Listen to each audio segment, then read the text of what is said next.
양소영 변호사의 상담소, 양담소를 찾아주신 여러분 환영합니다. 양소영입니다. 얼마 전 중고마켓에서 공기청정기를 아주 싼 값에 구매했습니다. 집에 가져와서 물건을 살펴봤는데요. 공기청정기 필터 부분에 이상한 종이 뭉치가 있는 겁니다. 종이 뭉치를 꺼내서 봤더니 세상에나 100만 원 상당의 5만 원권 지폐 묶음이었습니다.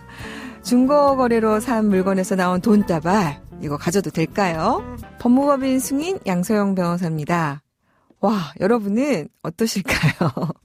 중고 거래로 산 물건에서 돈다발이 나왔다면 어떻게 하실 건가요? 저도 좀 유혹이 될 것 같은데요. 물론 제 얘기는 아니고요. 최근 한 온라인 커뮤니티에 올라온 한 남성분의 사연이었습니다. 자, 이럴 경우에 많은 분들 아실 텐데요. 자, 타인이 잃어버린 물건을 돌려주지 않고 습득할 경우에는 점유이탈물 횡령죄가 성립합니다. 물건을 구매하고 대금을 치르면 소유권은 구매자에게 넘어오지만 공기청정기에 대한 소유권만 넘어오는 거죠. 그래서 이 현금 100만 원권, 이 다발에 대해서는 소유권이 넘어오는 것은 아니고요.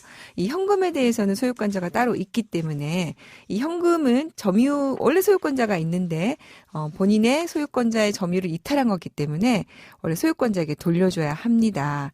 그래서 이 소유자를 알 수 없을 경우에는 경찰에 신고를 해서 신고한 이후에 소유자인 돈주인이 현금을 찾아가지 않는다면 그 이후에 공고 후 6개월 내에 주장이 없으면 그때 습득자가 소유권을 갖게 된다는 거 유의하셔야 됩니다. 양담소에서 함께 나눠볼 법률 궁금증이 있으시다면 YTN 라디오 양소영 변호사의 상담소 홈페이지에 남겨주시면 됩니다. 화나고 답답하고 억울한 당신의 법률 고민 함께 풀어볼게요. 오늘은 이휘관 변호사님과 함께 하겠습니다. 변호사님 안녕하세요. 예, 안녕하세요. 제 네. 이름이 좀 발음하기 어렵죠? 죄송해요, 변호사님. 그렇게 예. 꼬집어서. 네, 제가 좀 발음이 좀 안 좋았습니다. 죄송합니다. 네. 법무법인 좌우 이희관 변호사입니다. 네. 저는 고등학교 교사로 교편 생활을 한 후 인천시 교육청 변호사로서 재직하였고 현재는 서울시 교육청 행정심판위원으로 활동하고 있습니다. 아, 그러시구나. 네. 변호사님 정말 좀 약간 선생님 같으신 분위기가 있으시네요. 네, 칭찬으로 듣겠습니다. 네. 오늘 또 따끈따끈한 새 책을 가져오셨습니다. 책도 좀 소개 좀 부탁드릴게요. 예, 마침 일상이 법인 코로나 시대라는 책입니다. 아, 제목이 일상이 법. 제목 너무 잘 지으셨는데요. 예, 어느덧 코로나가 국내에 발생한 지 9개월이라는 시간이 지났는데요. 전에 없던 이 새로운 현상이 우리 생활에 많은 변화를 가져왔습니다. 네. 이러한 변화에 대응하여 법 규범과 법 정책 및 법 제도의 현황을 분석하고 나아가 포스트 코로나 시대를 대비하는 법의 역할에 대하여 8명의 필자가 함께 머리를 맞대고 조망해 보았습니다. 네. 저도 궁금해지는데요. 변호사님과 같이 한 8명의 변호사님들은 어떻게 같은 법률사무소신가요? 그렇진 않습니다. 다 각자의 직역에서 열심히 현업에 네. 일을 하고 있는 우리 법조인들이고요. 네. 연수원 동기의 인연으로 또 이렇게 다시 한번 해보게 작업도 되었습니다. 되게 재밌으셨겠네요. 예. 그러면 주제는요. 포스트 코로나 시대에 우리가 꼭 알아야 하는 법은 어떤 주제들이 있을까요? 네, 먼저 최근 총선과도 관련하여 공직선거에 있어 전자투표의 도입이 가능한지, 또한 네. 재택근무를 둘러싼 근로관계 이슈나 매출이 줄어든 상가에 있어 상가 임대차 현안, 한편으로 온라인 수업 시대 학교폭력의 문제와 아동학대 문제가 있습니다. 나아가 화상재판의 도입이나 등기 업무의 사법정보화 이슈뿐 아니라 코로나19로 인한 의무 이행의 지연에 대해 이를 과연 불가항력으로 면책할 수 있는가 등 많은 법적 쟁점들이 상존하고 있습니다.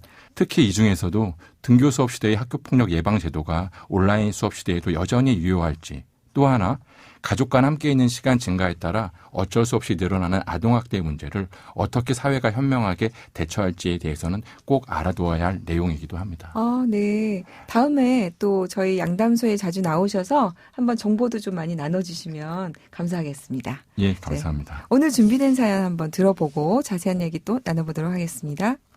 올해 중학교 3학년이 된 저희 아이가 같은 반 학생에게 학교폭력을 저질렀다고 합니다. 온라인 계약 상태여서 학교에서 마주칠 일은 없었는데 같은 학원에 다니고 있었거든요. 다른 학교 친구와 우리 아이가 주로 학원 SNS 단체 대화방에서 피해 학생을 놀리다가 최근 다른 친구와 함께 학원에서 피해 학생에게 학교폭력을 행사했다는 겁니다. 곧 아이에 대한 사안 조사가 진행된다는데요.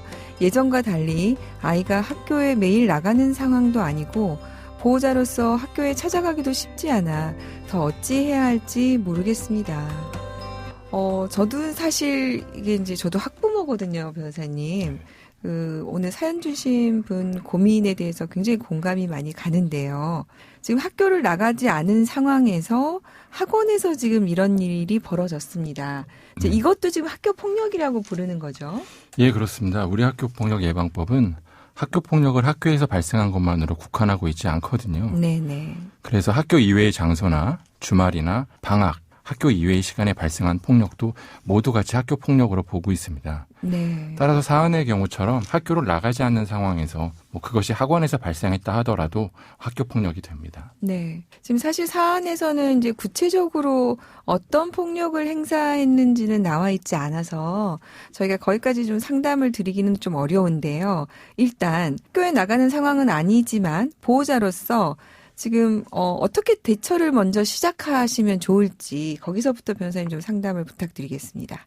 네, 일단 사안 조사가 시작되면 먼저 냉정하고 차분하게 자녀의 이야기를 통해 사실관계와 전후 상황을 정확히 파악하는 것이 보다 중요합니다. 그럼 먼저 선생님한테 연락을 드리는 게 좋을까요? 선생님이 연락 오는 걸 기다리는 게 좋을까요?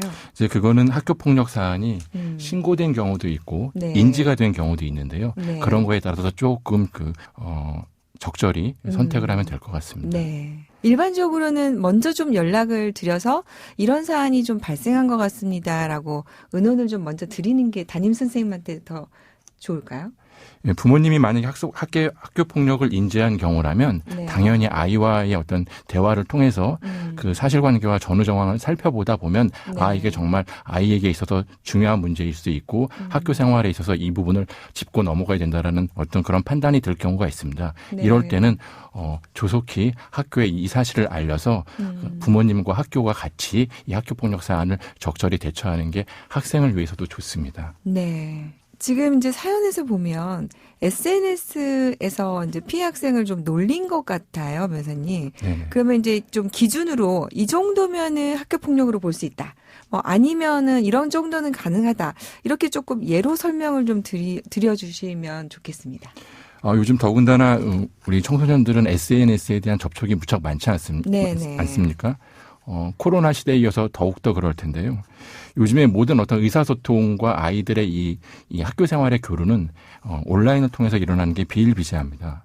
그래서 예전과 달리 왕따라든지 학교 폭력의 어떤 양상들이 SNS를 통해서 이루어지는데요. 예를 들어서 SNS 단체 카톡방 같은 곳에서 서로 어떤 특정 친구에게 거짓 정보를 알려주는 겁니다. 거짓 정보를 알려줘서 너 거기 가면 뭐 있다. 거기 가면 뭐 살 수 있다라고 했는데 알고 봤더니 거짓 정보인 거죠. 그래서 그 얘기를 친구들의 말을 듣고서 갔는데 그런 게 없으니까 골탕을 먹는. 그런 것도 있을 수 있겠네요. 예, 그렇습니다. 네. 그래서 그런 경우도 아이들은 이제 장난이라고 생각하겠지만. 예, 그렇죠. 가해 학생은 장난이라고 생각하겠지만 그 골탕을 받는 피해 학생 입장에서는 그게 쉽지 않은 상황이 될 겁니다. 또는 SNS를 이용해서 아예 우리가 그 어른 같은 그런 협박을 하거나 또는 어떤 금품에 대한 요구를 하는 그런 경우도 왕왕 있습니다. 네.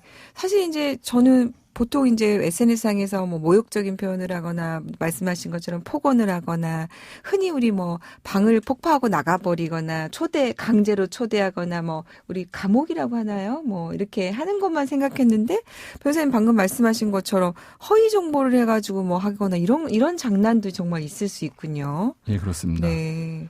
이럴 경우에 이제 SNS상에서 학교 폭력이 인정됐을 때 피해 학생 학부모가 강제 전학을 요구하는 경우가 많다는데요.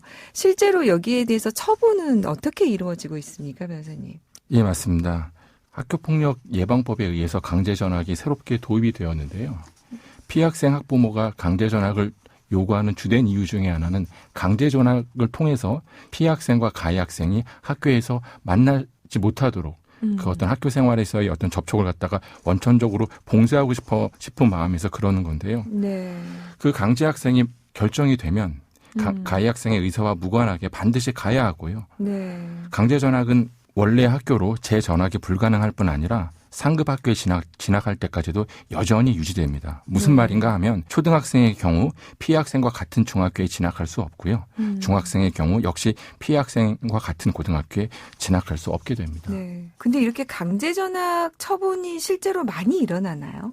그렇게까지 강제 전학까지 처분이 되는 경우는 실제로 많지는 않죠. 물론 그 제도의 초창기 때 학교폭력 예방법에 강제 전학이 처음 들어왔을 때는 특히 초등학교나 중학교에선 이게 낯선 제도였습니다. 네. 그런데 이제 그 이후 학교폭력이 점점 사회적 이슈가 되다 보니 네. 때에 따라서는 가해 학생을 피해 학생과 분리시키는 것만이 유일한 어떤 방어책일 때는 강제 전학이 결정되고 그렇게 시행되는 경우가 종종 있습니다. 아, 그러면은 요새는 그러니까 변호사님이 느끼시기에 예전보다는 강제 전학이 조금 늘어나고 있는 추세인 겁니까? 아무래도 이제 강제 전학이 어떻다란 어떤 그런 필요성과 인식이 있다 보니까 강제 전학이 필요한 경우에는 강제 전학이 내려지는 추세입니다. 다만 강제 전학은 초등학교, 중학교에 있어서 무척 엄한 조치이기 때문에 네. 그 행위에 상응하는 가해 학생의 선도와 피해 학생의 보호를 위해서 적절한 결정을 해야 될 필요는 좀 있습니다. 네.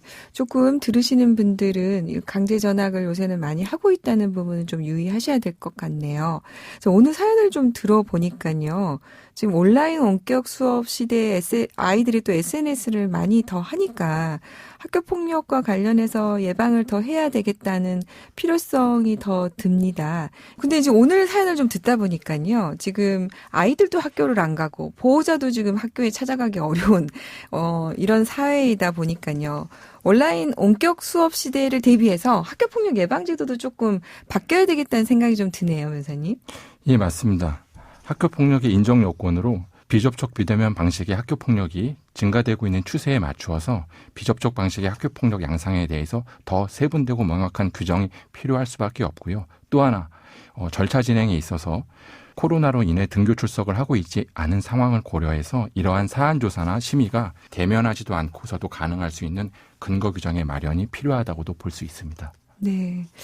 또 코로나 시대를 맞아서 새로운 학교폭력의 대처법에 대해서도 오늘 좀 잘 살펴봤습니다. 오늘은 이희관 변호사님과 함께했습니다. 변호사님 감사합니다. 네, 감사합니다. 끝곡 고은이와 이정란이 함께 부른 사랑해요 들려드리겠습니다. 지금까지 양소영이었습니다.